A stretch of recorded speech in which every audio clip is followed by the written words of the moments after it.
예, 우리 반갑습니다. 제가 이제 오늘 좀 일찍 도착을 해가지고 이제 교회가 이렇게 그 건축한 이제 모습들을 이렇게 쭉 저도 한번 살펴볼 수가 있었는데, 제가 참 그 도전을 많이 받고, 야, 참 이런 그 귀한 그 건축을 참 감당하셨던 우리 모든 우리 성도님들 참 수고를 이렇게 많이 하셨습니다. 수고 많이 하셨고, 또 내일 이제 제가 듣기로는 입당 예배를 드리신다고 하셨는데 참 저도 축하를 드립니다. 제가 오늘 그 목사님과 이제 말씀을 좀 나누다 보니까 이제 좀 비슷한 게 많으시더라고요. 제가 섬기는 내일교회가 이제 원래 47주년입니다. 47주년. 그런데 이제 우리 용인제일교회가 이제 원래 50주년이시고, 또 그 앞에 우리 원로 목사님께서 38년 이렇게 섬기셨다고 말씀을 들었고, 우리 이제 임 목사님께서 지금 이제 한 12년 정도 섬기고 계시는데 두 번째 목사님이신데, 저도 이제 우리 이제 교회를 건축하셨던 이제 목사님께서 33년을 이렇게 섬기셨고, 제가 이제 두 번째 담임 목사가 돼가지고 제가 이제 14년 지금 이렇게 섬기고 있습니다. 그래서 제가 이렇게 또 교회마다 뭐 분위기라든가 이런 것들은 많이 차이가 있지만, 그래도 아마 참 우리 그 성도님들께서 또 우리 목사님 또 리더십이 교체가 되는 이제 그런 과정에서도 이렇게 그 교회가 부흥을 하고 또 성장한 것, 아마 저는 참 특별한 그런 은혜라고 이제 생각을 합니다. 오늘 이제 제가 금요일 날 뭐 영혼을 살리는 이제 금요 기도회, 아마 이런 제목으로 제가 오늘 같이 이제 말씀을 좀 전하게 되었는데, 아마 잘 아시는 이제 말씀입니다. 한번 그 1절 말씀을 한번 이렇게 비추어 주시면, 이제 1절 말씀, 누가복음 5장 1절 말씀 이렇게 시작이 되어 있습니다. 이제 무리가 몰려와서 하나님의 말씀을 들을새. 그러니까 이제 처음 누가 등장하는가 하면 무리들입니다. 무리들이 지금 몰려와서 하나님의 말씀을 이렇게 들으려고 합니다. 그리고 이제 하나님 말씀을 들으려고 하는데, 예수님께서는 지금 이제 게네사렛 호숫가에 서 계셨습니다. 그러니까 지금 이제 게네사렛 호숫가는 갈릴리 호수의 다른 이름입니다. 이제 갈릴리 호수에 예수님이 서 계셨고, 그리고 이제 무리들은 막 예수님께 몰려왔습니다. 이제 목적은 뭔가 하면 하나님의 말씀을 듣기 위해서 막 무리가 몰려왔습니다. 그리고 이제 2절 말씀을 보시면 이와 대조적인 모습을 하나 볼 텐데, 이제 그 호숫가에 배가 두 척이 있었습니다. 배가 두 척이 있었는데, 여기에 누가 등장하는가 하면 어부들이 등장을 합니다. 어부들. 이 어부들은 지금 무엇을 하느냐? 배에서 나와가지고 이제 그물을 싣고 있습니다. 그러니까 이 2절에 있는 장면만 우리가 생각을 한다면 굉장히 이제 서정적인 분위기죠. 호숫가에 이제 배가 이렇게 두 척이 있고, 그리고 어부들은 지금 그물을 이렇게 싣고 있습니다.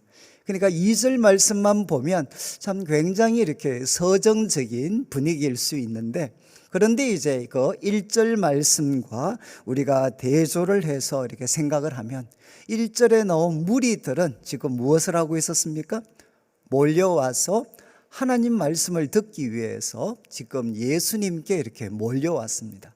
그래서 무리들이라고 하는 사람들은 지금 몰려와서 하나님의 말씀을 들으려고 하는데, 정작 호숫가에 지금 배가 두 척이 있는데, 그 배 두 척에서 일하는 그 어부들은 말씀을 듣기 위해서 몰려온 그 무리들 속에 속하지 않고 지금 소위 딴짓을 하고 있습니다. 이제 그물을 이렇게 싣고 있습니다.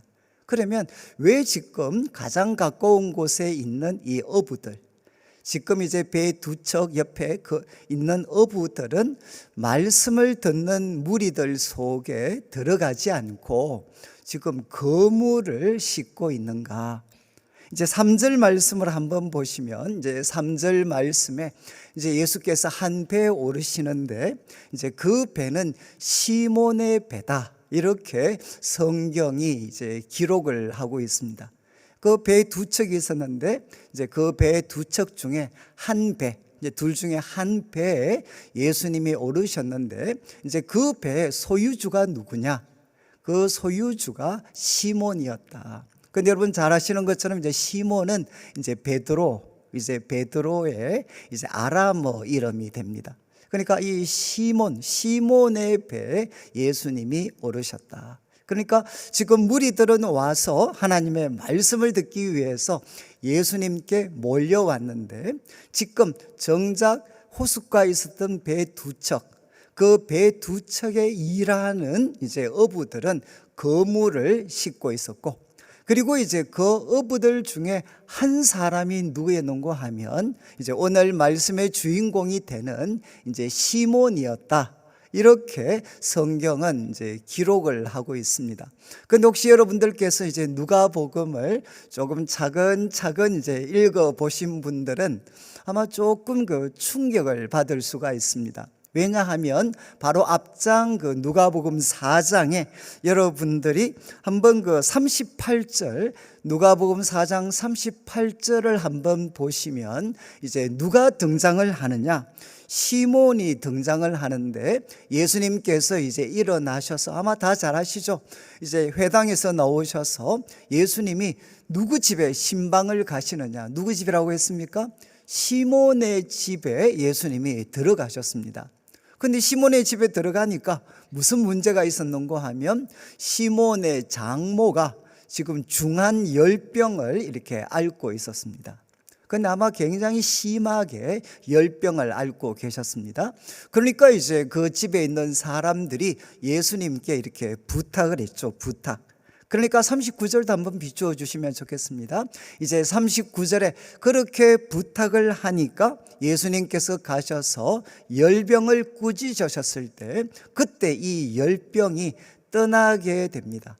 그러니까 열병이 떠나고 그 장모가 일어나서 이제 예수님을 섬기는 일이 일어났습니다. 그러니까 지금 이제 어느 사건이, 지금 그 시몬의 장모를 고치신 사건과 그리고 예수님께서 시몬을 제자로 부르신 사건 가운데 이제 어느 것이 먼저인 사건이냐, 이것은 이제 누가복음과 그리고 또 마가복음의 기록이 차이가 있습니다. 그래서 마가복음은 예수님께서 제자들을 부르신 다음에 그 다음에 이제 시몬의 장모를 고치시는 내용이 나오고, 근데 누가복음은 지금 순서가 바뀌어져 있습니다. 그런데 이제 어느 것이 정확한 거냐, 이거는 우리가 알 수 없지만 최소한 이제 누가는 이 복음서를 기록하면서 오늘 5장에 시몬과 예수님이 만나는데, 이 만남이 예수님과 시몬 사이의 첫 만남이 아니고 그 이전에 이제 예수님과 시몬 사이에는 이미 이제 뭔가 사건이 있었다라는 것을 이 누가는 기록을 합니다. 그래서 우리가 누가복음의 순서를 쭉 따라간다면, 여러분들이 누가복음을 처음 읽는 분이시라면, 야, 시몬의 집에 예수님께서 이제 회당에 나오셔서 안식일 날 시몬의 집에 들어가셨고, 그리고 그 집에 들어가니까 이제 장모님이 중한 열병을 앓고 계셨습니다. 그래서 예수님께 부탁을 하니까 예수님께서 열병을 꾸짖었을 때 그 장모가 고침을 받고 이제 예수님을 섬기게 됩니다. 그런데 혹시 우리 자막 고다음 구절도 40절도 한번 비추어 주시면 좋겠는데, 이 40절은 그게 끝이 아닙니다. 이제 지금 중한 열병, 장모님께서 이제 시몬의 장모가 고침받은 다음에 그 다음에는 해질 무렵에 사람들이 온갖 병자들을 데리고 나왔습니다. 여러분, 어디로 나왔을까요? 지금 해질 무렵에 사람들이 온갖 병자들을 데리고 나왔습니다. 어디로 나왔겠습니까? 바로 시몬의 집으로 나왔습니다. 지금 예수님께서는 시몬의 장모를 참 고쳐주셨고, 그리고 장모는 예수님을 섬기고 있는데 이 소문이 동네에 퍼진 거죠. 동네에 퍼지니까 해질 무렵에, 이것은 뭔가 하면 안식일이 끝났다는 겁니다. 이제 해질 무렵에 이제 안식일이 끝났습니다. 그러니까 사람들이 이제 움직일 수 있는 이제 시간이 되었으니까 이제 동네 아픈 사람들, 또 귀신 들린 사람들이 다 어디로 몰려왔느냐? 시몬의 집으로 다 몰려왔습니다.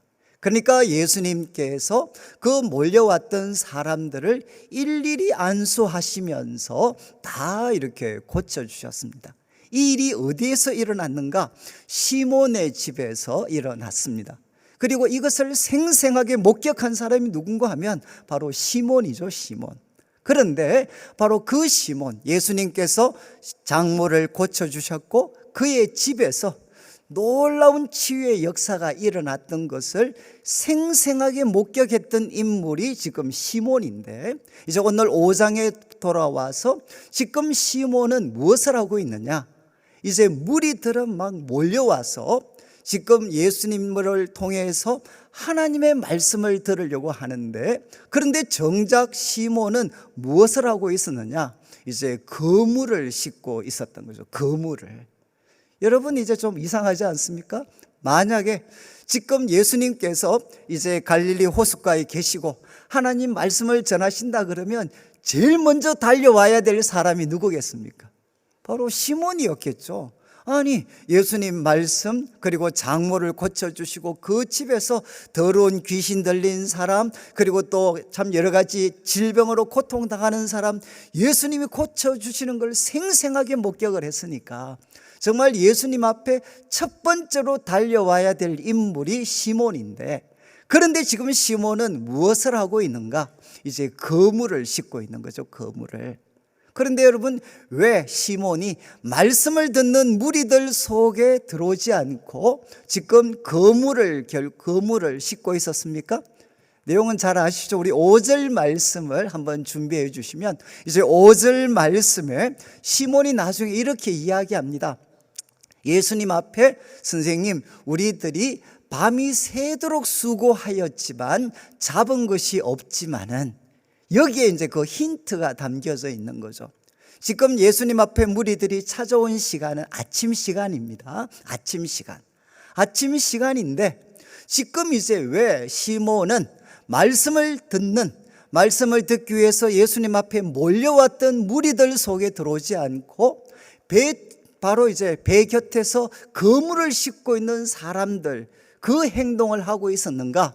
이제 지난밤에 있었던 일 때문이죠.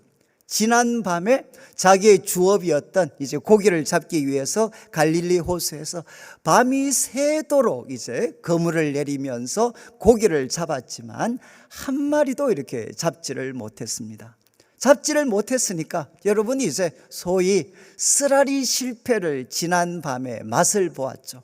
맛을 보았으니까 여러분, 하루 그렇게 쓰라리 실패를 맛보고 나면 몸도 마음도 얼마나 이렇게 지쳤겠습니까? 그러니까 이제 시몬은 지난밤에 있었던 그 사건 때문에 말씀을 듣기 위해서 몰려오는 무리들 속에 속한 것이 아니라 지금 예수님이 말씀을 전하시는데도 딴짓을 하고 있는, 이제 거물을 싣고 있는 하나의 행동을 하고 있었습니다. 제가 오늘 밤에 이제 지금 교회는 내일 이제 그 건축도 이제 다 참 이제 완공도 했고, 그리고 또 이제 50주년 그런 막 축하 예배도 드리고, 오늘 아마 여기에 또 오신 분들도 이제 다 이렇게 기쁜 마음으로 오셨을 텐데, 저는 좀 제가 감히 아마 여기에도 두 부류의 사람들이 저는 계신다고 생각합니다. 첫 번째, 대부분의 분들은 어쩌면 이제 말씀을 듣기 위해서 몰려왔던 무리들과 같은 분들이 틀림없이 계실 것 같습니다. 아마 대부분의 분들은 하나님께서 이 놀라운 일을 이루셨고 우리에게 베풀어 주신 은혜들을 이렇게 기억하면서 감사하면서 정말 여기에 몰려오신 무리들과 같은 분들이 계시겠죠. 그렇지만 아마 여기에 앉아 계시지만 아마 또 아주 소수로 할지라도 우리 몇몇 분의 성도님들은 거물을 싣고 있는 시몬처럼 그런 상황에 저는 놓여져 있는 분들도 저는 계실 것 같습니다. 그 이유는 지금 교회는 이렇게 큰 축하를 하지만 바로 지난 밤에 어떤 일이 있었나? 어떤 분들은 집에서 남편하고 대판 싸운 분들도 계시겠죠. 그리고 또 어떤 분들은 이제 사업장에서 어쩌면 큰 어려움을 겪었던 분들도 계실 수가 있고, 또 어떤 분들은 이 자식들이 정말 속을 썩이는, 이 속을 뒤집어 놓는 그런 친구들, 우리 자녀들 때문에 힘드신 분도 있고, 또 어떤 분들은 정말 건강한 줄 알았는데 가족이나 또 자신의 건강 속에 큰 문제가 있다라는 소식을 들은 분들도 아마 계실 수 있습니다. 그래서 많은 분들은 정말 말씀을 듣기 위해서 몰려왔던 무리들처럼 이 자리에 기쁨과 그리고 또 소망을 가지고 앉아 계시는 분들도 있지만, 또 소수의 분들은 지난밤에 있었던 쓰라린 실패 때문에 이제 몸은 여기에 있지만 마음은 딴 곳에 가 있는 분들도 저는 계실 것 같습니다. 그런데 이런 시몬을 우리 예수님은 이제 어떻게 대하셨는가? 다시 한번 3절 말씀을 한번 비추어 주시면, 이제 3절에 이렇게 기록이 되어 있습니다. 예수님께서 이제 배 두 척이 있었는데 한 배에 오르셨는데, 말씀드린 것처럼 그 배는 시몬의 배입니다. 시몬의 배. 예수님께서 이제 시몬의 배에 오르셨습니다. 자, 이제 두 가지 중에 하나 선택을 하셔야 됩니다. 예수님께서 두 배 중에 시몬의 배에 오르셨는데 이것이 우연인가? 아니면 예수님께서 의도를 가지고 하셨는가? 어떻게 생각하십니까? 예수님께서 배 두 척 있으면 어디를 선택할까요? 이래가지고 이제 우연히 시몬의 배에 오르셨겠습니까? 아니면 예수님께서 의도를 가지시고 시몬의 배에 오르셨겠습니까?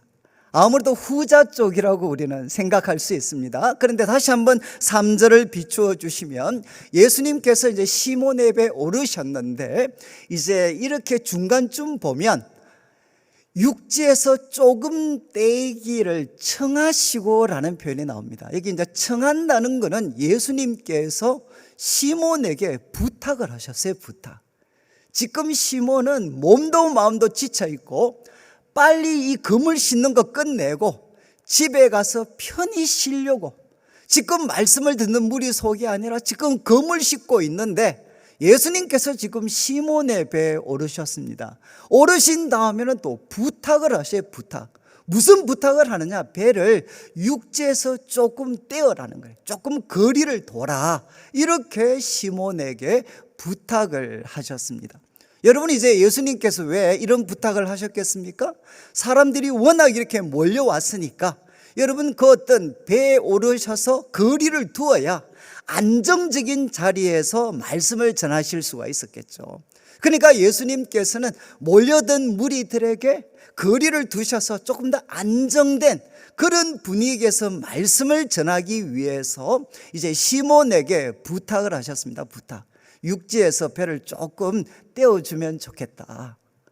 여러분, 참 이게 여러분들이 시몬이 되셨면, 여러분이 시몬이 한번 되시면 좀 마음이 어떠실 것 같습니까? 아니, 배 두 척이 있으면 다른 배에 오르시지. 자기는 지금 몸도 마음도 지쳐 있는데 예수님께서 자기 배에 오르시면 여러분 집에 갈 수 있습니까? 없습니까?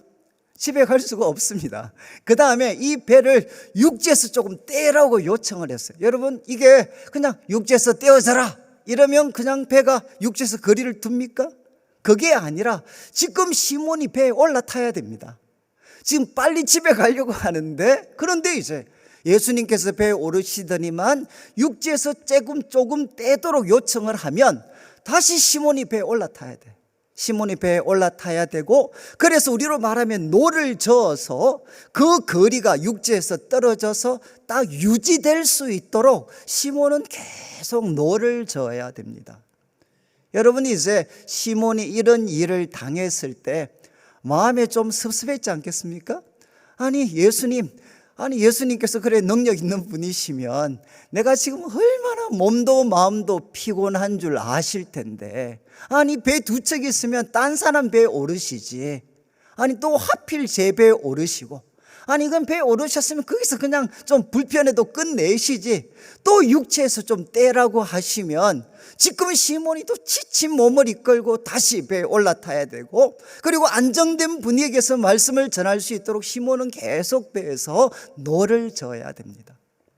여러분, 참 예수님께서 왜 이런 하나의 좀 어려운 일을 시몬에게 부탁을 하셨겠습니까? 아마 여러분들께서도 아마 이런 경험이 있으시죠? 아마 직장이나 가정에서 지금 난리가 났습니다. 만약에 특히 여자분들 같으면 신앙생활 하시다가 한 번씩 남편하고 대판 싸울 때가 있잖아요. 대판 싸우고 왔는데, 그런데 우리 목사님들은, 좀 죄송한 표현이지만 철이 없는 목사님들은 도대체 지난밤에 내가 무슨 일이 있는 줄도 모르고 또 또 부탁을 해. 아니 집사님, 이거 조금 도와주시면 좋겠습니다. 또 교회가 내일 이렇게 행사를 한다니까, 아니 좀 이렇게 태신자도 만나고, 그리고 좀 이렇게 교회 이런 어떤 전도에도 힘쓰면 좋겠습니다. 여러분, 그런 부탁받으면 기분이 어떠신가요? 야, 이 사람들 진짜 속도 없이 말이지.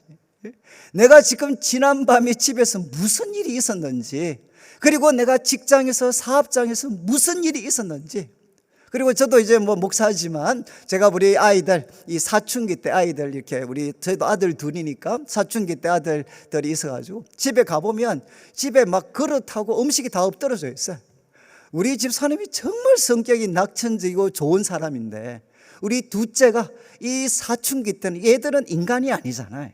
그러니까 이 거의 괴물 같은 이해가 할 수 없는 애들. 그래서 우리 집 사람같이 선량한 사람이 그냥 음식을 다 엎어놨더라고요. 여러분, 지금 집 사람은 막 그렇게 해가지고 난리를 치고 왔는데, 아니 또 전도사님이 오셔서 사모님 이런 거 좀 도와주시고 이거 위해서 기도해 주세요. 그러면 우리 집 사람 마음이 어떻겠습니까? 이야, 진짜 이 사람들 속도 뭐, 내한테 무슨 일이 있었는지도 모르고 참 뻔뻔하다, 뻔뻔해. 여러분, 저는 내수동교회라는 곳에서 청년 시절을 보냈습니다. 저는 원래 전공이 물리학이었습니다. 물리학. 그래서 저는 참 이렇게 물리학과를 들어갈 때는 하나님이 살아계신다는 걸 과학으로 한번 증명해 보자. 이렇게 해서 저도 이제 한번 전공을 물리학을 이렇게 했는데, 근데 이제 제가 83학번입니다. 83학번이라서 그때는 뭐 의식이 있든 없든 간에 다 참 이 우리 독재 정권 하에서 고통당하는 참 이 나라와 백성들, 민중들을 우리가 좀 뭔가 도와야 된다. 그래서 저는 참 그런 거에 대해서 모두가 다 관심을 가졌습니다. 그래서 저도 이제 참 그쪽 일에 관심을 많이 갖게 됐습니다. 그러다 보니까 결국은 저는 이제 공부를 이렇게 잘 못하게 됐어요. 저희 과에 전국 1등, 2등, 4등이 들어와 있었습니다. 그러니까 저희 과는 이제 뭐 소위 말해서 우리 이과 쪽에서는 최고의 천재들이 들어와 있었던 그런 과인데, 아니 죽다가 열심히 하면 그냥 죽을 똥 살 똥 공부를 해도 따라가기 힘든데, 매일 그냥 이제 사회 참여에 대해서 뭐 책들 연구하고 뭐 이랬으니까 저는 이제 공부를 제대로 따라가지를 못했어요. 그러니까 교회에서는 막 이렇게 웃고 돌아다니지만 학교만 가면 매일 울었어요, 매일. 그런데 그런 나를 보고 교회에서 가장 이렇게 중요한 그런 책임, 그런 일들을 저한테 맡기셨어요. 그때 정말 이 사람들 해도 너무한다. 내가 지금 학교에서 좀 잘리기 직전인데, 그러면 공부 좀 할 수 있도록 시간적인 배려라도 해줘야 되지. 거기에다가 가장 신경 많이 써야 되고 참 어떤 책임감 있는 그런 일들을 맡겼거든요. 그래서 저는 정말 그때 속상했어요. 여러분, 아마 교회 속에서 일들을 많이 겪으시고, 근데 지금 시몬이 그런 상황이죠. 몸도 마음도 지금 지쳐 죽겠는데 빨리 집에 가고 싶은데, 예수님께서는 도대체 속도 없이 자기 배 불쑥 올라오시더니만 이제 배를 또 좀 떼워라. 그러면서 이제 또다시금 시몬이 이렇게 옷을 차려입고 이제 배에 올라타서 다시 노를 젓는 거죠. 아마 제가 시몬이 이렇게 노를 저으면서 속으로 욕을 많이 했을 것 같아요, 욕을. 근데 여러분, 한번 이제 이 장면을 좀 떨어져서 생각한다면, 여러분 아까 제가 물었잖아요. 지금 예수님께서 시몬의 배에 올라타시고 이렇게 요청을 하신 것이 의도적이겠습니까? 아니면 우연이겠습니까? 여러분, 우리가 예수님을 신뢰한다면 우리들은 이거는 의도적이다, 뜻이 있다. 그럼 무슨 뜻이 있어서 예수님께서는 지쳐있는 시몬한테 이렇게 힘든 하나의 또 섬김을 요청을 했겠습니까?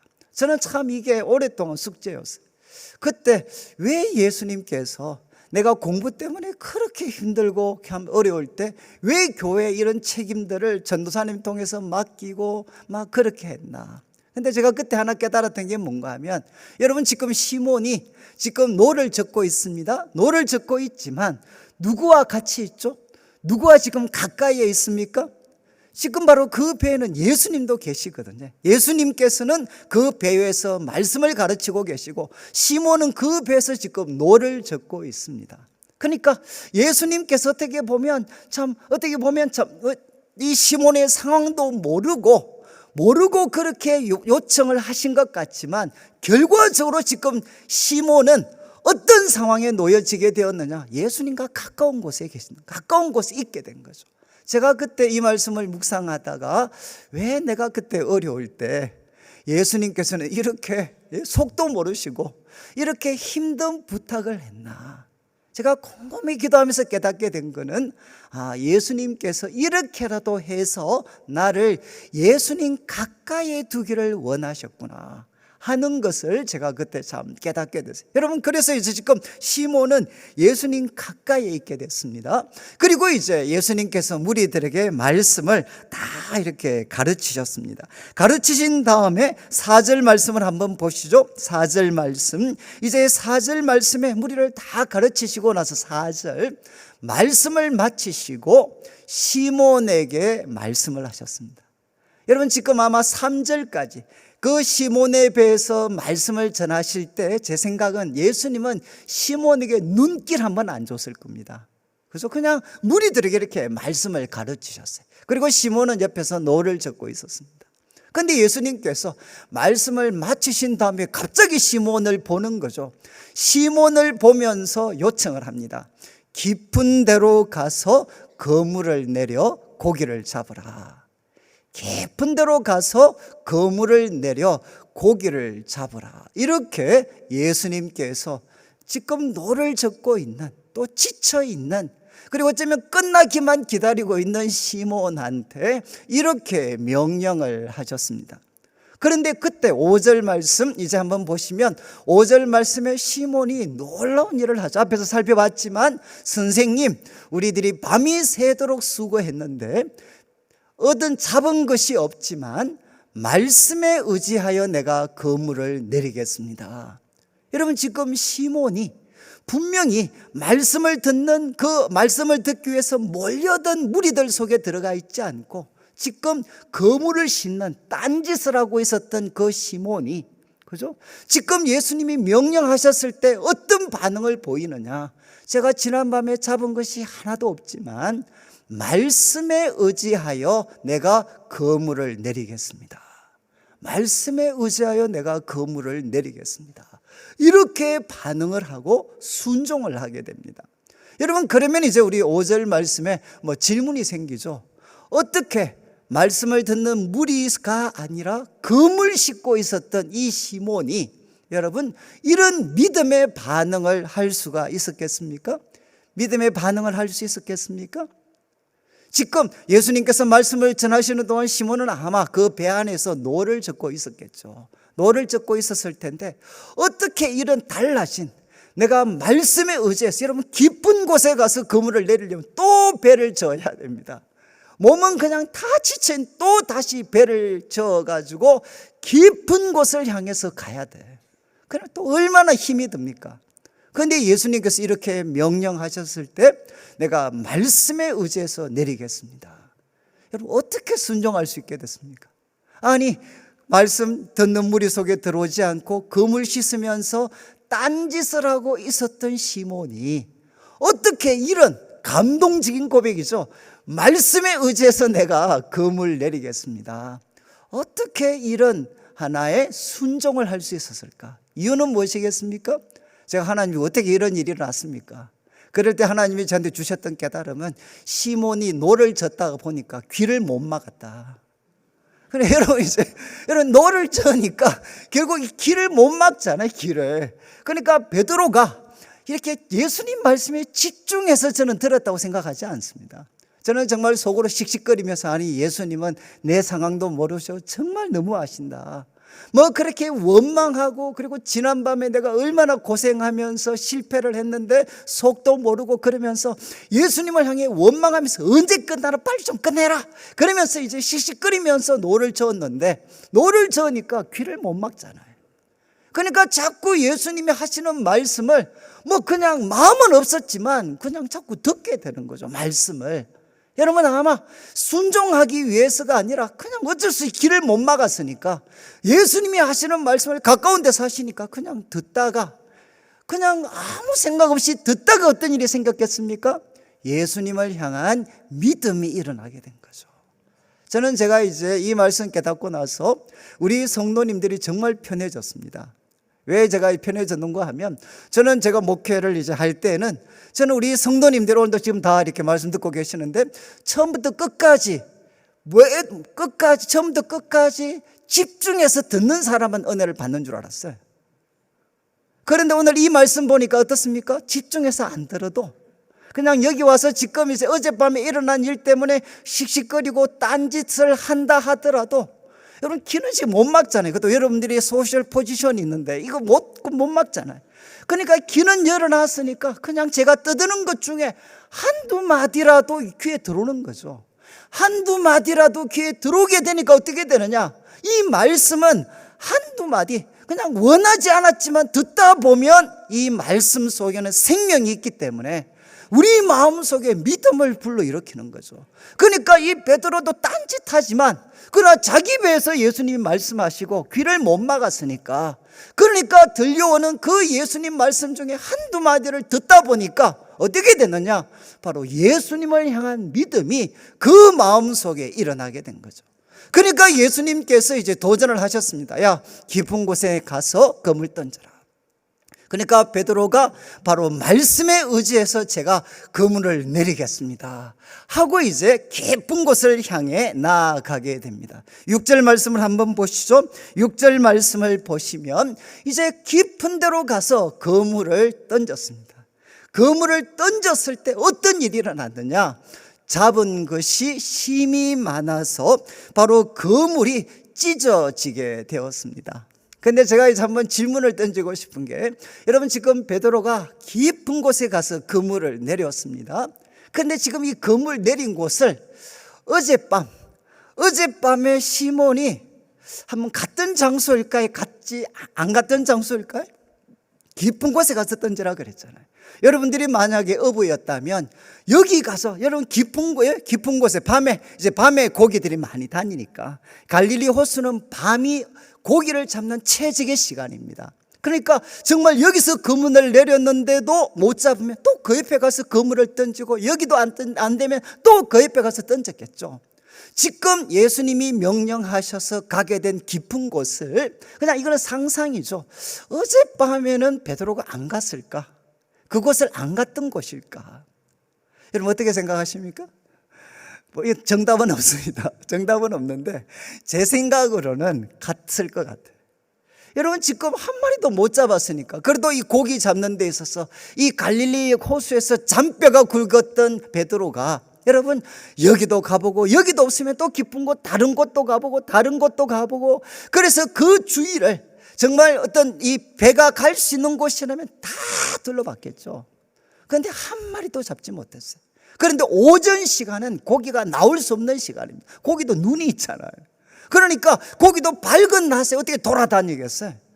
그런데 그 깊은 곳에 낮 시간, 오전 시간인데 그물을 던졌을 때 정말 힘이 많이 잡히게 된 거죠. 여러분 제가 다시 드렸던 말씀처럼 저는 제 마음에는 지난밤에도 그것은 같은 장소일 것 같아요. 지난밤에도. 근데 그 밤에는 쓰라린 실패를 경험을 했습니다. 그런데 지금 뭐가 달라졌습니까? 똑같은 바다. 그리고 한 번은 어젯밤은 고기를 잡을 수 있는 최적의 시간에 갔고, 지금은 고기를 잡을 수 없는 최악의 시간에 그곳에 갔습니다. 근데 뭐가 하나 차이가 있죠? 어제는 베드로가 혼자 갔고, 지금은 어떻습니까? 그곳에 예수님과 함께 간 거죠. 실패 현장인데 그 실패 현장에 지금 베드로는 어젯밤에는 자기와 동료들만 같이 갔지만 지금은 그 배에 누가 타고 계시느냐? 예수님과 함께, 예수님을 그 배에 태우고 바로 그 실패 현장에 찾아가게 되는 거죠. 그리고 예수님이 명령하셨을 때 그는 순종을 하게 되었습니다. 여러분 참 이거 극적인 변화지 않습니까? 어젯밤 실패했던 곳, 어쩌면 똑같은 곳인데 하나 달라진 것이 무엇이냐? 예수님과 함께 그곳에 가서 내 지혜와 방법이 아니라 예수님 말씀에 순종했을 때 어젯밤에는 한 마리도 잡지 못했던 그 고기를 지금은 그물이 찢어지고 나중에 보면 2배 가득 채울 만큼 많은 고기를 잡게 되었습니다. 이게 결국 이제 빈배의 기적이죠. 빈배의 기적. 여러분, 저는 오늘 우리 성도님들께서 영혼을 살리는, 그리고 교회가 가장 참 놀라운 그런 축제, 또 하나님의 은혜를 감사드릴 그 날을 우리가 앞두고 있는데, 여러분, 어쩌면 여러분들 가운데는 그 어떤 그물을 싣고 있는 시몬처럼 그 자리에 참여할 수 없는 성도님들도 계실 수 있습니다. 근데 여러분, 바로 우리들의 삶에 놀라운 기적은 언제 나타나느냐? 똑같은 실패 현장이지만 예수님과 함께 그곳을 가게 되면 그 빈배는 놀라운 기적의 방법으로 채워질 수가 있습니다. 제가 이제 오늘 말씀을 전하는데, 저는 이제 25살 때 얼떨결에 저는 신학교를 가게 됐습니다. 저는 이제 대학교 이제 물리학을 공부를 했기 때문에 카이스트나 대학원을 이제 진학을 하려고 했는데, 우리 같이 있었던 내수동교회 우리 이제 앞에 전도사님께서 갑자기 군대를 가시게 됐어요. 군대를 가시게 돼가지고 저보고 이제 제가 졸업을 한 2달 앞두고 있었는데 저를 찾아오시더니만, 야, 내가 이제 갑자기 군대를 가야 되는데 지금 내수동교회 대학부를 조금 맡을 만한 분이 마땅찮으니까 네가 전공을 바꿔가지고 네가 신학교 가서 내 대신 좀 대학부를 좀 맡아라. 근데 시험 치기 1달 정도밖에. 이제 11월 말에 그 말씀을 하셨는데, 그 당시에는 1월 초에 이제 신대원 시험을 쳤습니다. 근데 제가 대학부를 맡으려면 이제 그때는 30등 안에 들어가야 MDB라고 이제 석사 과정에 들어가야 이 군대가 연기가 됐습니다. 그래서 제가 이제 우리 전도사님한테, 전도사님, 아니 그럼 1달, 그것도 저는 전공이 물리학인데 1달 공부해서 제가 신학교, 그것도 30등 안에, 그때는 한 1000명 정도 지원할 때였거든요. 근데 30등 안에 내가 들어갈 수 있겠습니까? 근데 이런 분들이 또 무책임하잖아요. 꼭 하시는 말씀이 하나님이 도와주시면 할 수 있다. 아니 시험은 내가 치는데 자기가 이제. 그래서 제가 이제 그때는 하나님 주신 말씀이라고 생각을 하고 이제 공부를 해서 참 제가 이제 기적적으로 이제 합격을 했습니다. 합격을 해서 이제 내수동교회 대학부를 맡게 됐습니다. 그러니까 저는 이제 이런 소위 하나님의 하나님이 나를 이 자리에 세우셨구나 라는 확신이 있었으니까, 저는 제가 대학부를 맡게 되면 정말 엄청나게 부흥할 줄 알았어요. 그런데 제가 대학부를 맡았을 때 200명이었는데 제가 3년 사역하고 나서 이제 120명이 됐습니다. 120명이 됐는데 더 슬펐던 거는 제가 그만두고 석 달 만에 또 다시 200명이 됐습니다.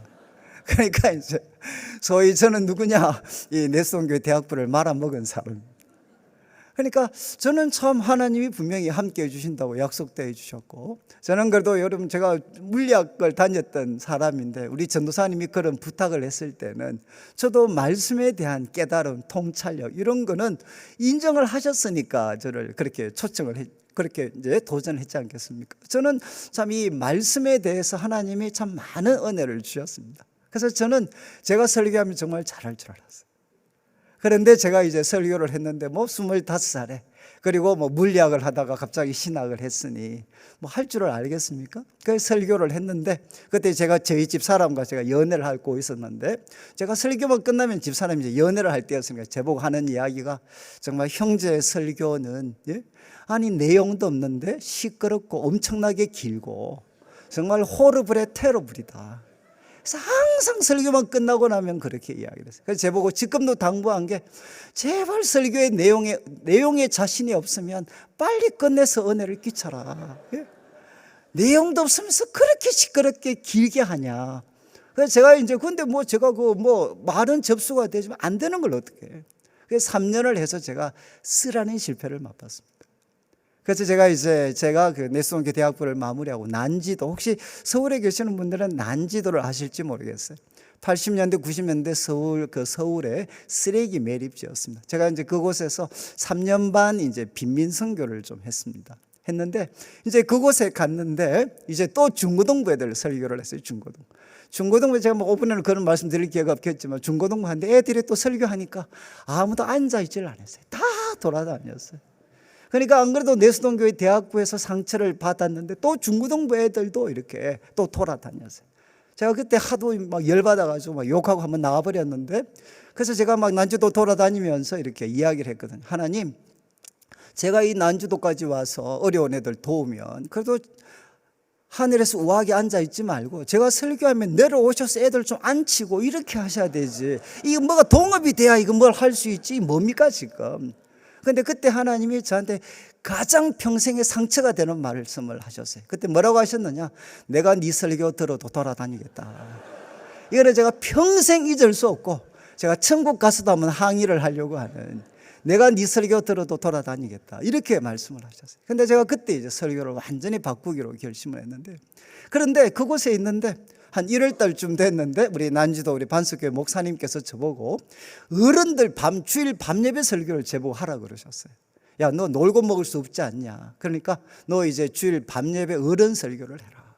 근데 그때 그 부탁을 받고 나니까 마음이 너무 무거웠어요. 아니, 내수동교에서 후배들 3년을 설교로 고문했는데, 대학부 말아먹고 왔는데, 그리고 이곳에서도 지금 중고등부 애들 돌아다니고 얘들도 통제 못하는데, 또 어른들 주일밤 참 그 난지도에 어렵고 힘들게 사는 분한테 또 제가 설교로 고문을 해야 된다, 이렇게 생각을 하니까 마음이 너무 힘이 들었어요. 그래서 제가 그때 구정 연휴였는데, 그때 제가 이제 고향 대구에 이제 내려가니까 우리 어머니가 평소에 또 새벽기도 안 가시다가 명절 중심으로 새벽기도 가시는 분들이 계시잖아요. 또 구정 명절이라고 또 어머니가 새벽기도를 가셨어요. 그래서 제가 이제 어머니하고 또 어쩔 수 없이 따라서 새벽기도를 가서 이제 구정 연휴 마치고 나면 설교 본문하고 제목을 목사님께 드려야 되는데, 그래서 제가 이제 어머니가 새벽기도 가서 그냥 기도를 드렸어요. 하나님, 좀 도와주십시오. 제가 지난 3년 동안 대학부 우리 후배들 그리고 참 설교로 고문했고, 또 여기서 중고등부 애들도 설교를 갖고 애들 매일 돌아다니는데, 또 이제 어른들한테, 이 고생하는 어른들한테 또 제가 말씀으로 고문을 해야 됩니까? 하나님, 저 좀 설교하는 거 좀 도와주십시오. 제가 그때 이제 그렇게 기도를 드렸어요. 근데 그때 이거는 그때 갑자기 본문이 하나 보였어요. 갑자기 하나님이 저한테, 저는 찾아오셨다고 생각을 합니다. 누가복음에 나오는 그 소경 바디메오 사건이었는데, 그걸 갑자기 하나님께서, 예수님께서 한 구절씩 이렇게 보여주셨어요. 우리 자막이 나오는 것처럼 보여주시면서 저한테 야, 이렇게 설교를 마치 가르쳐 주는 것 같아요. 이 원포인트 레슨처럼 그냥, 야, 이거는 이렇게 해. 그리고 그 다음에 2절이 나오면 또 이거는 이렇게 해. 그렇게 해서 주님께서 저한테 찾아오셔서 한 설교를 좀 레슨을 해 주셨어요. 근데 시계를 보니까 레슨이 끝나고 나니까 한 30분 정도가 지났어요. 근데 30분 만에 말 그대로 설교가 한 편이 준비가 됐어요.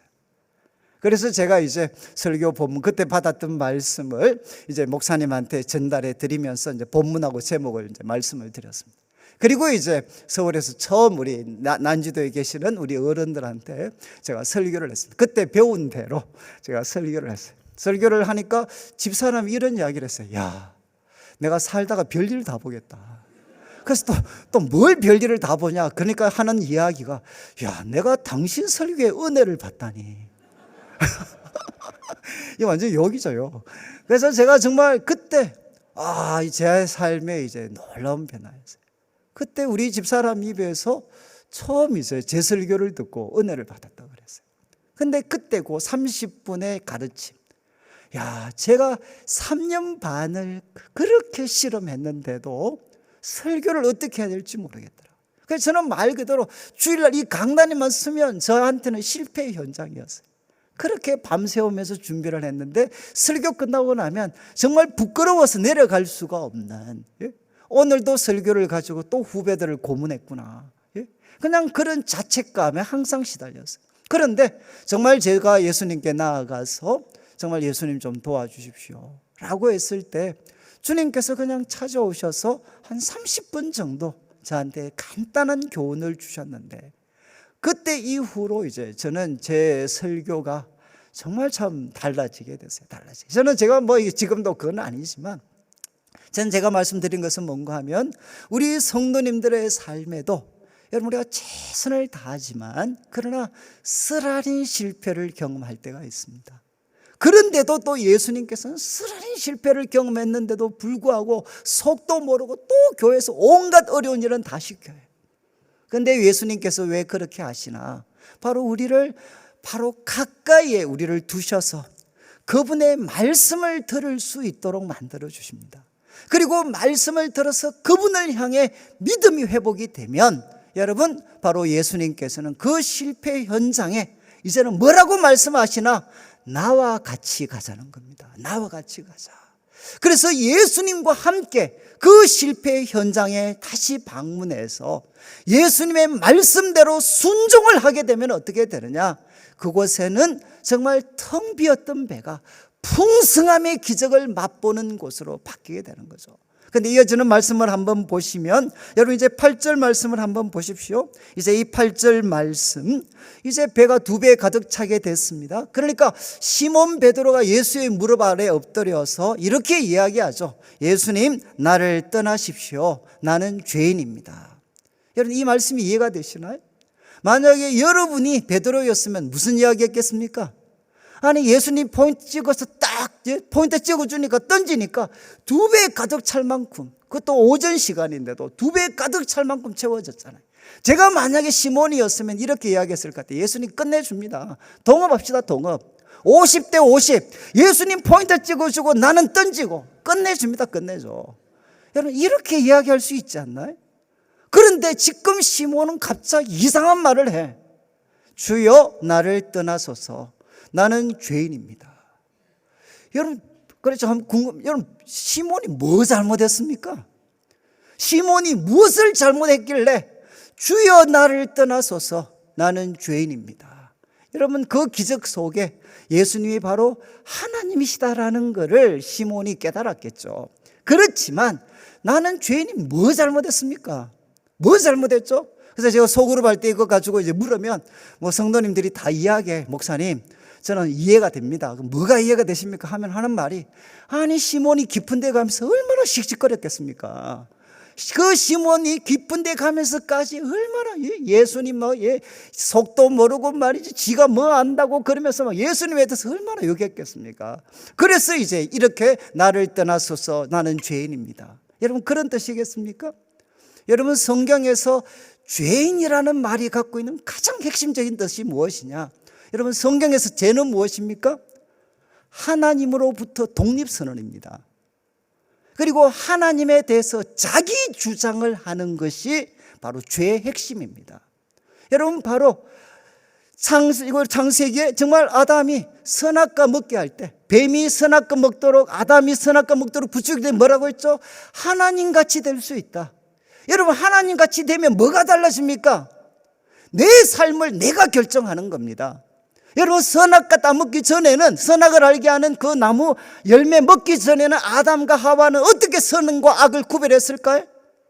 선과 악이 왜 중요하죠? 선은 내가 해야 될 행동이고 악은 내가 거부해야 될 행동입니다. 여러분 선악을 알게 하는 나무 먹기 전에는 아담과 하와는 어떻게 내가 선택해야 될 선, 내가 거부해야 될 악을 어떻게 그거 알았겠습니까? 간단했어요. 하나님께 물으면 됩니다. 하나님이 원하시는 것이면 선이고, 하나님의 뜻에 부합되는 것은 선이고, 하나님의 뜻에 부합되지 않으면 악입니다. 그래서 선과 악을 결정할 때 누구에게 의존했느냐? 하나님께 의존했죠. 그런데 뱀이 부추긴 것은 무엇이냐? 선악을 결정할 때 하나님께 의존하지 말고 너가 결정하라는 겁니다. 이게 바로 너가 하나님같이 될 거다. 하나님같이 되어서 너의 인생의 주인이 너가 되어야 돼. 너가 선과 악을 구분해야 돼. 그래서 이게 무엇입니까? 하나님으로부터 독립선언, 하나님을 향한 자기 주장, 이것이 무엇이냐? 죄의 핵심이죠. 그래서 이사야 53장 6절에 우리는 다 양 같아서 그릇 행하여, 여러분 그 다음 편은 뭔 줄 아십니까? 우리는 다 양 같아서 그릇 행하여, 그 다음 편이 각기 제 길로 갔거늘. 여러분 바로 죄는 이것입니다. 바로 각기 제 길로 가는 것. 여러분 우리를 향하신 하나님의 선하신 뜻에 맞추는 것이 아니라 자기 생각에, 자기 판단에 선한 길을 선택하는 것이 바로 이게 죄죠. 죄. 여러분 주여 나를 떠나소서 나는 죄인입니다. 이게 무슨 고백입니까? 바로 이렇게 하나님께서, 주님께서 내 삶을 풍성하게 채워주실 수 있는데, 여러분, 하나님의 도움 없이 나 혼자 힘으로 살아오려고 했던, 여러분, 나 혼자 힘으로 이 험악한 세상을 하나님의 영광을 위해서 살아내려고 했던 그게 무엇이냐? 바로 그게 죄죠, 죄. 여러분, 죄는 무엇이냐? 하나님 없이 내 혼자 힘으로 내 인생을 잘 살려고 노력했던 것, 이것이 바로 여러분 죄입니다, 죄. 그래서 베드로가 고백하죠. 주여 나를 떠나소서 나는 죄인입니다. 여러분, 그러니까 이제 예수님께서 이어지는 말씀을 한번 보시면 이제 9절 말씀, 그때 다 제자들 베드로뿐만 아니라 함께 했던 사람들이 놀랍니다. 그 다음 10절을 한번 보시죠. 10절. 이제 10절에 세베대 아들들, 그래서 이 시몬의 동업자들도 깜짝 놀랍니다. 그런데 이때 예수님께서 이제 시몬에게 이야기합니다. 무서워하지 마라. 이제 후로는 너가 사람을 바로 취할 거다. 이 취한다는 것은 사람들을 사로잡을 거다. 네가 지금 잡았던 이 고기들처럼 너는 사람들을 사로잡는 사람이 될 것이다. 이렇게 예수님께서 베드로에게 말씀을 하셨습니다. 그러니까 11절 한번 보시죠. 이렇게 말씀을 하셨을 때 그들이 베드로를 육지에 대고 모든 것을 버려두고 예수를 따랐다. 이렇게 기록을 해요. 여러분, 10절 말씀 다시 한번 보시면 예수님께서 시몬에게 말씀하셨죠. 야, 바로 나를 이제 후로는 너가 사람을 취하리라. 여러분, 이 말씀 들으니까 기분이 좋으신가요? 아니면 조금 마음이 불편하신가요? 아무 생각이 없으신가요? 이제 후로는 너가 사람을 취하리라. 그러면 아마 어떤 분 이렇게 생각하실 수 있을 겁니다. 이제 속셈을 드러내는구나. 아니, 부자 만들어 줄 줄 알았더니만 이제 후로는 사람을 취하리라. 아, 이제야 예수님이 진짜 속셈을 드러내시는구나. 여러분, 이거는 아마 복음 전도에 대한 뜨거운 열정을 가지신 분들한테는 놀라운 열정, 놀라운 그런 참 약속의 말씀이 될 수 있습니다. 근데 제가 이제 저는 유학을 이제 토론토에서 이제 유학을 했는데 저는 영성신학을 공부를 했습니다. 그래서 이 말씀을 이렇게 참 이렇게 묵상하는 이제 그런 훈련들을 제가 많이 했는데 그때 이제 제가 캐나다의 토론토에서 수도원에 가가지고 이 말씀을 묵상을 했습니다. 이제 묵상을 하면서 베드로가 막 엄청난 고기를 막 잡고 막 그래서 그걸 상상할 때 너무너무 기분이 좋았어요. 그런데 예수님께서 마지막 시몬 보고 이야기하는 거죠. 야, 이제 후로는 너가 사람을 취하리라. 그런데 이 말씀을 묵상하는데 갑자기 뜨거웠던 제 모든 마음이 그냥 갑자기 싸늘해졌어요. 아니, 목사면 네가 사람을 취하리라 그러면 제가 아멘 이렇게 돼야 안 되겠습니까? 그래야 교회가 사람을 사로잡아서 부흥도 하고 이렇게 될 거잖아요. 그런데 네가 사람을 취하리라 그런데 제 마음에 그냥 그전까지는 뜨거웠던 마음이 갑자기 싸늘해졌어요. 그래서 제가 하나님께 이제 물어봤습니다. 하나님, 왜 이 말씀이 저한테 기쁨이 되지 않고 갑자기 말씀이 이렇게 차가워집니까? 근데 저한테는 소위 상처가 있었어요, 상처. 여러분, 우리 부교육자들 아니면 또 목사님들도, 담임 목사님들도 비슷하실 수 있는데 우리 목사가 되면 벗어날 수 없는 족쇄 중에 하나가 뭐냐? 숫자입니다. 성도들이 오늘 몇 명 참석했나? 그러니까 저는 이 부교육자 청년들, 제가 아까 내수동교회 제가 말아먹었다 그랬잖아요. 그때도 제일 먼저 보는 게 뭐겠어요? 오늘 몇 명 왔나? 그리고 또 이제 부교육자 할 때도 매일 몇 명 왔나? 그래서 오늘 숫자 좀 많이 왔으면 이제 뭔가 목사님한테 격려도 받지만 또 숫자가 그냥 바닥을 치면 또 그날은 뭐 여러분 또 한따까리 하는 날이죠. 또 사람 또 시달려요. 목사님한테 시달리고 또 이렇게. 그리고 또 우리 목사님들 죄송합니다. 제가 이 청년 때는 우리 목사님들 막 그 큰 교회 목사님들의 그들먹거리는 모습들, 그리고 또 이런 이야기 좀 죄송한 말씀이면 성도들을 회쳐먹는 이야기들, 이런 이야기들 너무너무 많이 들었어요. 그러니까 저는 이 어떤 이 목회자가 된 이후로부터 한순간도 벗어나지 못했던 족쇄와 같았던 게 무엇이냐? 숫자였습니다, 숫자. 그런데 제가 무슨 마음, 그때 하나님께 예수님께 이런 기도를 했어요. 예수님, 모든 원인 제공을 예수님이 하셨습니다. 아니, 사람을 사로잡으리라 이렇게 말씀하시지 않고 사람들 하나라도 잘 양육할 거다, 이렇게 이야기했으면 우리가 이렇게 숫자에 시달리질 않았을 텐데, 사람을 사로잡으리라 그랬으니까 매일 모이면 몇 마리 사로잡았는지 그 이야기 해먹고, 그 중에 몇 마리 헤쳐먹었는지 이야기 해먹고 말이죠. 그러니까 매일 강박관념, 우리 성도님들이 직장에서 그것도 시달리는 거하고 똑같이 우리 교역자도 얼마나 시달리는지 몰라요. 예? 그러니까 제가 우리 예수님, 정말 예수님께서 원인 제공자입니다. 원인 제공자. 너무너무 화가 난 거였어요. 그래가 제가 씩씩거리면서 기도하는데 갑자기 주님께서 저한테 이제 은혜를 한번 베푸셔가지고, 제가 뭐 환상까지는 아닌데 갑자기 환상 같은 게 하나 보였어요. 우리 꼭 이제 오늘 뭐 여기 앞에 자막처럼 갑자기 하나의 한 장면을 보여주셔서 기도를 하시는데, 씩씩거리고 있는 저한테 갑자기 한 장면을 보여주셨는데, 쫙 뭘 보여주셨느냐, 갑자기 너무 맑은 바다가 있었어요. 너무 맑은 바다가, 너무 맑고 제가 평생에 한 번도 본 적이 없는 정말 너무 맑은 바다가 있었어요. 근데 그 배, 여러분 배가 한 척 있었어요.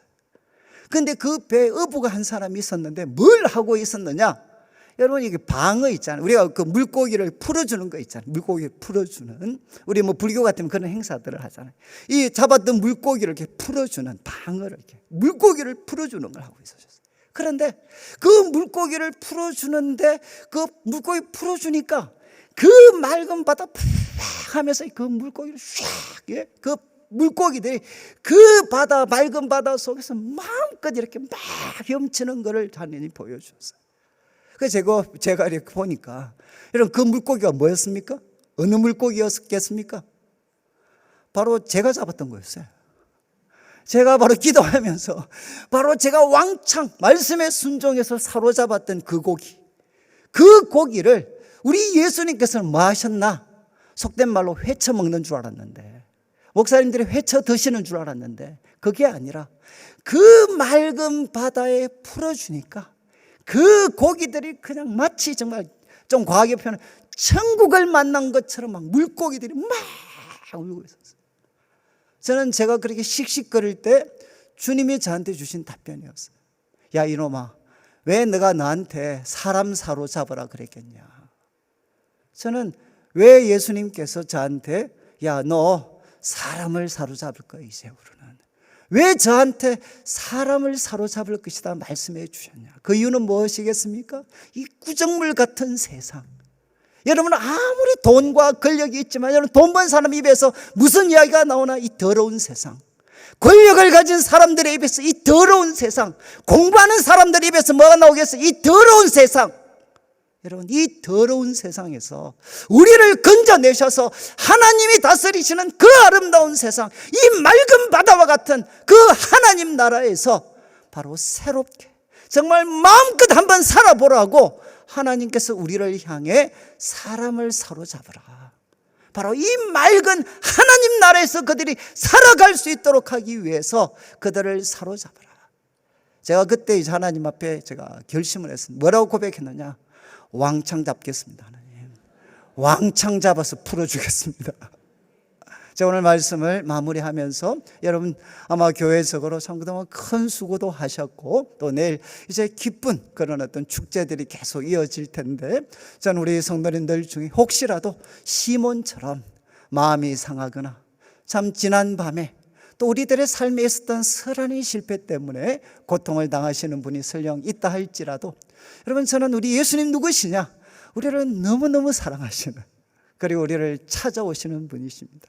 그리고 주님께서는 우리에게 찾아오셔서 정말 말씀도 들려주시고, 그리고 그 내가 귀도 기울이지 않았는데 부주의하게 그냥 무관심하게 들었던 그 말씀이 나한테 생명이 되어서 믿음을 불러일으키고, 이제는 믿음으로 내 실패 삶의 현장에 예수님 모시고 함께 가면 우리들의 빈배가 하나님의 풍성함으로 채워지는 빈배의 기적을 경험하고, 그리고 주님, 바로 저 떠나십시오, 저 죄인입니다. 여러분 바로 죄는 무엇인가? 하나님 없이 혼자 살아왔던 것. 여러분 목회자들도 여러분 가장 큰 죄가 무엇이겠어요? 바로 저와 같이 이렇게 말씀 전하지만 하나님 없이, 주님의 도우심 없이 내 혼자서 잘하려고 하는 것, 그게 바로 죄입니다.